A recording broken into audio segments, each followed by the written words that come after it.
Di mana ya suara ulama ketika umat mulai terpuruk, mulai membusuk?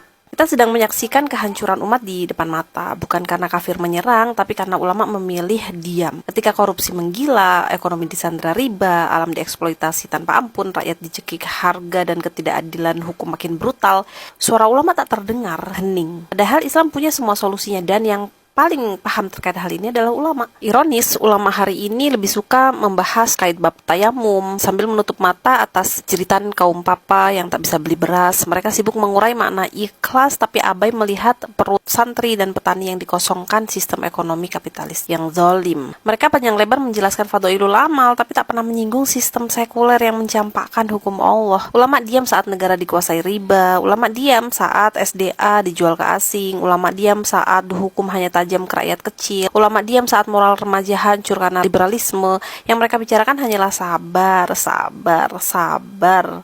Padahal Islam tak hanya mengajarkan sabar, tapi juga amar ma'ruf nahi mungkar. Karena sabar itu bukan pasif. Mana suara ulama ketika Islam dicampakkan dari ranah politik, ekonomi, hukum, bahkan pendidikan? Mengapa khutbah Jumat tak pernah menyentuh sistem yang nyata-nyata menghancurkan umat?